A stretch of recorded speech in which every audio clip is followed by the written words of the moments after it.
Millennials, kita kembali lagi di Sweet Talk. Masih barengan sama Ditan Sudiro di sini, masih barengan sama Zidni Hakim juga. Tadi udah ngomongin kurang lebih awal-awal karir. Yes. Iya kan, gimana caranya akhirnya bisa ke entertainment. Waktu itu tadi ngomongin itu ke dunia acting lah ya. Yes. Ngomongin tentang musik sekarang, masih ngeband gak sih? Masih bro. Masih ngeband ya? Masih. Lu dari kapan awal mulai ngeband? Pasti kan gak serius dulu, main-main. Akhirnya lu seriusin. 2011 itu jadi one of the purpose juga awalnya kayaknya gue pingin jadi, lu tahu Jared Leto nggak sih? Tahu kan? Nah gue awalnya tuh cuma mikir gue apa nama bandnya? Lupa. 30 Second to Mars. Yes. By the way, he's an actor juga kan. Yeah. Jadi gue ngeliat Joker. Ini orang keren, bukan Joker. Bukan, dia siapa sih? Joker, Joker. Dia salah satu Joker. Gue ngeliat nih, ini orang keren nih. Gue bukan pingin jadi kayak dia, tapi gue pingin dia bisa menjalani kehidupan kayak dia gitu. Sebagai aktor, sebagai musisi. Jadi gue gimana? Yang gue bisa, gue lakuin gitu. Yang bisa gue bertanggung jawabin, gue lakuin gitu. Dan itu bisa jadi sesuatu yang menghidupi gue lah intinya ya. Ini awal-awal tentang musik, emang lu dari sekolah suka nyanyi? Dari sekolah suka nyanyi. Emang vokalis dari sekolah? Emang gue sebenarnya nggak multi instrumentalis juga sih. Gue cuman bisa piano sama nyanyi doang. Iya, nyanyi. Iya kan vokalis nyanyi lah. Iya, nyanyi. Waktu itu band Tiket gantiin vokalisnya Aki Alexa. Iya. Bebannya gimana tuh gantiin Aki? Bro, comparingnya banyak.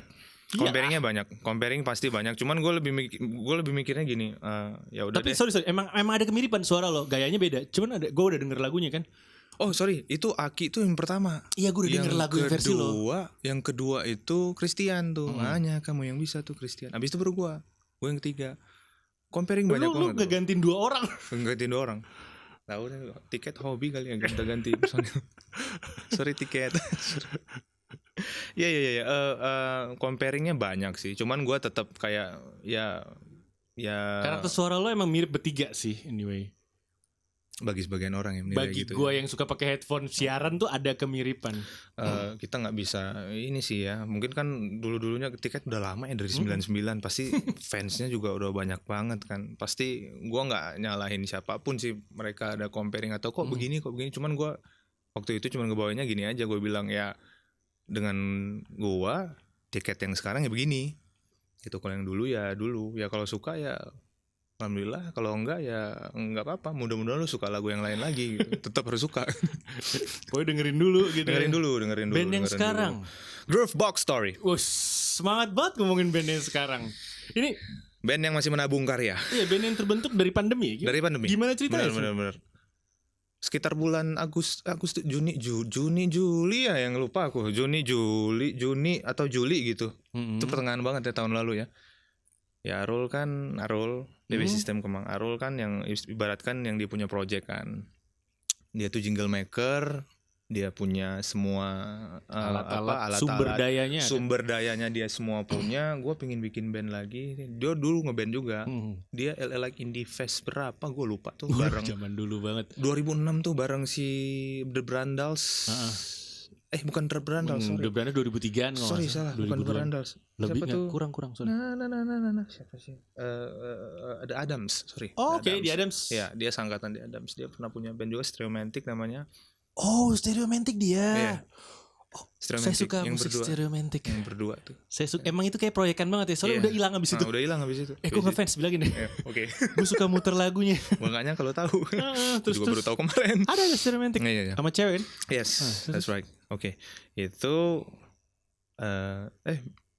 awalnya kesana kan, ke Kemang, diajakin gue kira ini mau kan, karena gue kebetulan bisa gue voice actor juga gitu kan. Gue suka ngisi narasi iklan, storytelling, ngisi suara iklan, even lo nyanyi buat jingle kayak gue memang baru banget. 2019 gue mendalami itu juga gitu. Ternyata ini fun gitu ya. Berangkat dari kecil juga nih ngeliat, wah ngisi suara di film kartun seru banget nih ya kayaknya. Berubah-berubah ya gitu. Suaranya bisa macem-macem, tone-nya beda-beda. Belum lagi telenovela, film India kan beda-beda. Marketnya banyak. Aku pasti tahu apa yang kau lakukan gitu-gitu. Itu seru menurut gue, itu seru banget. Jadi gue kirain awalnya kesana tuh mau buat ya mereka mau ngetes vokal gue lah kayak apa kan. Ternyata ada agenda lain. Bro, kita punya band nih, dengerin dulu dong musiknya. Udah ada 4 vokalis saat itu yang dicobain, salah satunya Aki bro. Oke. Salah satunya Aki juga. Heeh. Ternyata memang gue nggak tahu ya, musik band nyari personil tuh jodoh-jodohan juga ya. 4 ini enggak, gue datang ternyata gue memang suka sama musik mereka. Dan kebetulan mungkin karakter dan tone suara gue cocok buat yang ada di bayangan mereka tuh. Groovebox Story ini dinyanyiinnya kayak gimana, mungkin cocok kali ya. Ya udahlah, kita bikin gitu. Udah jadi satu album. Ini pengerjaan album kedua Groovebox Story. Kita setiap bulan bakal ngeluarin EP. Oh, oke, EP ya. EP terus sampai keadaan normal dan kita bisa manggung lagi ya saudara-saudara. Tunggu di panggung-panggung berikutnya pastinya. Yes. Sekarang virtual dulu lah, bro. Oke, ini ngomong-ngomong masih pandemi juga, lo ada ini gak sih kebiasaan baru atau hobi atau hal baru yang lo pelajari di saat pandemi? Contoh, gue bisa nyukur rambut sendiri sekarang. Anjir. Keren. Lo ada apa hal baru gitu? Gue lebih rajin sholat duha sih, Pak. Alhamdulillah. Enggak. Itu nomor 1. Kalau gue pribadi ya, mudah-mudahan menginspirasi ya. Amin. Pastilah kedekatan lo, bukannya berarti dulu nggak dekat, gitu. Maksudnya kedekatan lo. Iya, makin deket lah. Sekarang makin merasa deket. Sekarang makin dekat. Karena menurut gue ya, itu core-nya kan. Core lo harus beres dulu. Balik ke situ lagi. Kalau core lo nggak beres, semua yang datang nggak bisa lo halau, nggak ada shieldnya. Jadi di saat pandemi ada pikiran untuk lebih rajin sholat duha ya. Amin. Bro, pasti ya itu vitaminnya menurut gua. Kalian khusus yang baru ya, apa ya? Gua bisa bikin nasi goreng. Serius? Gue bisa bikin nasi goreng. Jadi bisa masak. Cuman nasi goreng ya. Iya. Cuman baru itu yang gue dalamin. Nggak apa-apa, mulai dari satu dulu aja. Pelan-pelan. Tapi ngomong-ngomong tadi lu sempat cerita lagi mau ada web series ya? Web series? Ini web series kan berarti OTT aplikasi. OTT, yes. Ada ini gak sih treatment berbeda antara ya itu syuting untuk OTT aplikasi, syuting untuk film, dan syuting untuk iklan TV atau FTV? Wah, ini panjang deh. Kalau kita ngomongin treatment sekarang lagi pandemi, pastinya protokol ya dulu ya diutamain ya. Pastinya protokol. Itu membedain banget, karena setiap mau ada project lo syuting apapun itu pasti ada swab, pasti ada PCR lah, rapid test lah, apapun lah itu.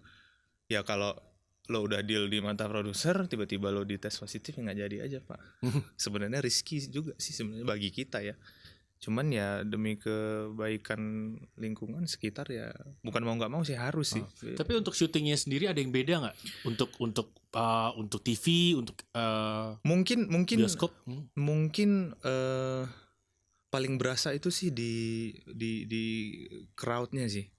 Crowdnya paling berasa. Crowd di studio. Dulu mungkin krunya lebih kompleks ya di masing-masing departemen. Kalau sekarang tuh agak dipersempit, dipres jauh banget. Tapi nggak ada bedanya ya? Nggak ada bedanya.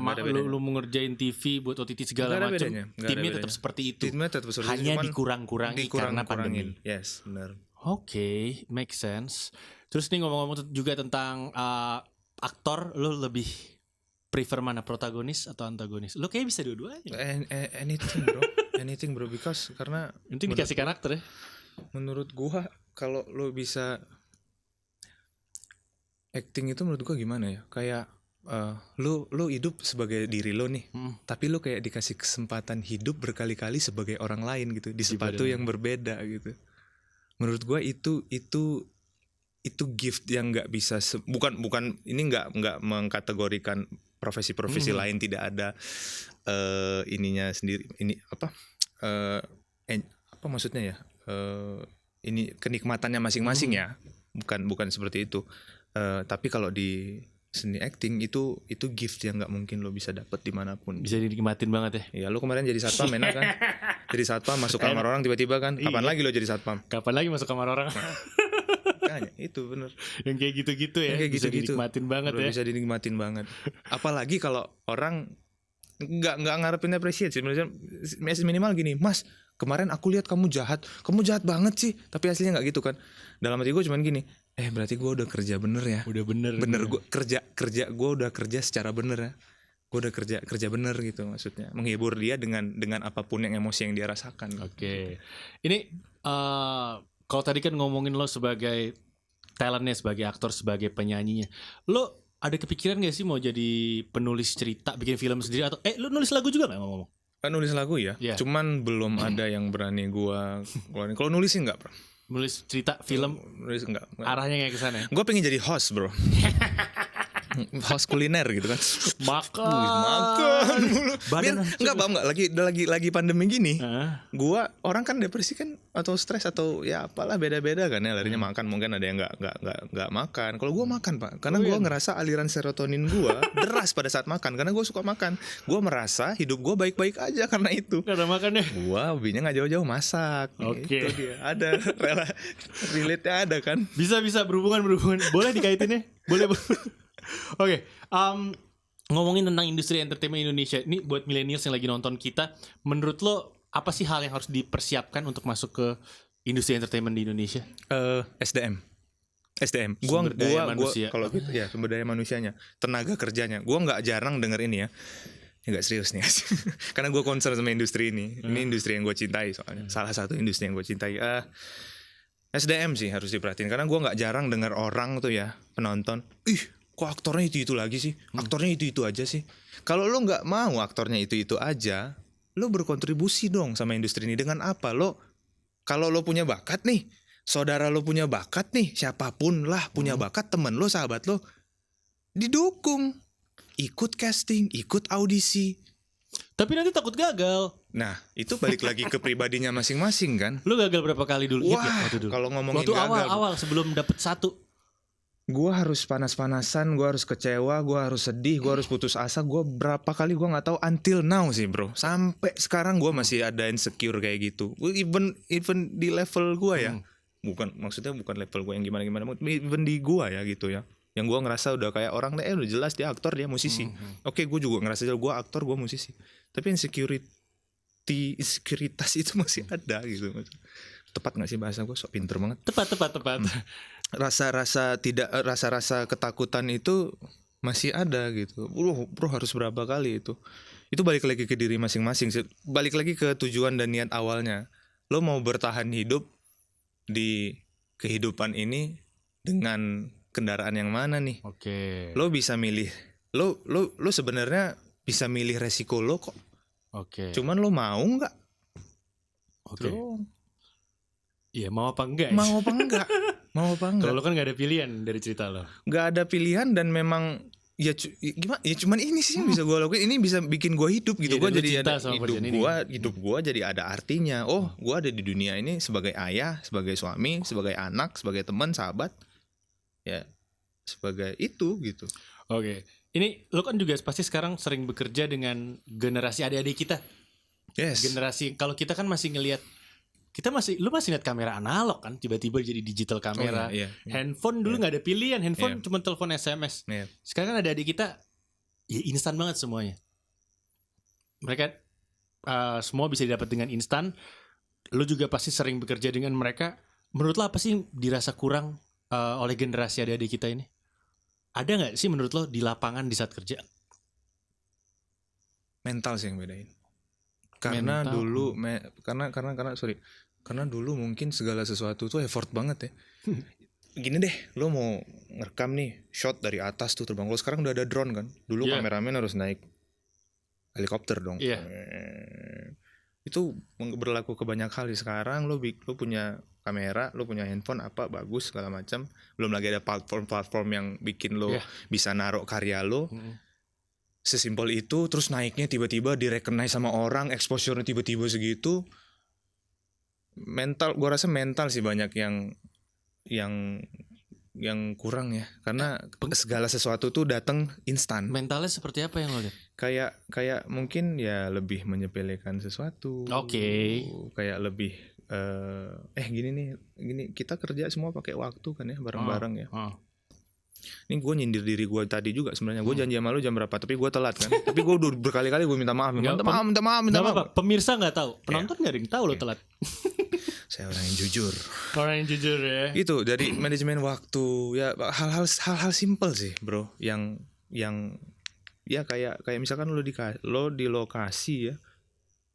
Oke, lo siapa gitu. Tapi ya itu kan satu badan semua. Satu produksi itu satu badan semua. Kalau lo telat ya semua bakal telat. Kalau semua telat lo juga bakal telat. Iya, pembayaran lu bakal telat juga. Iya, makanya itu dia. Poin pentingnya itu, Pak. Cuan. Oke. Ini ngomongin tentang pemerintah juga nih. Wow. Enggak sih, bukan tentang politik, tapi sebagai pekerja seni, pekerja kreatif, apa sih support dari pemerintah, seperti apa yang lo harapkan untuk pekerja kreatif seperti lo?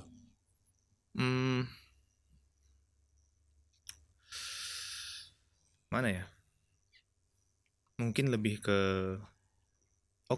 lo nggak bisa berkumpul ya.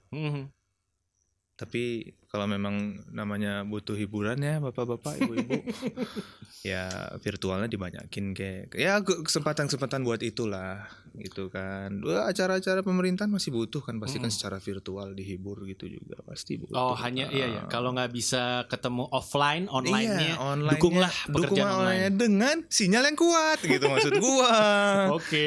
Gitu sampai ke pelosok. Ini berlaku juga ke pendidikan. Anak-anak gua kan sekolah dari rumah, Pak. Itu kadang-kadang di daerah-daerah tertentu, ini anakku lagi di Bandung sih, nama daerahnya tuh Cipatat, sinyalnya kurang, ya jadi kurang optimal juga. Ya internet sih paling ini juga susah ya. Susah. Itu harapan lo untuk pemerintah, satu buat lo, satu buat pendidikan juga. Iya. Karena yang dididik sekarang pasti yang memegang masa depan kan. Oke. Itu sih. Jadi tugas kita yang sekarang ini ya memupuk mereka. Kita tahan dulu karena obrolan mulai serius ya. Kita bakal balik lagi, Zid. Kita bakal ngobrol lagi habis ini. Millennials jangan kemana-mana, masih barengan sama Zidni Hakim dan Ditan Sudiro di Sweet Talk. Lo masih menyaksikan Mata Milenial Indonesia TV, matanya Indonesia.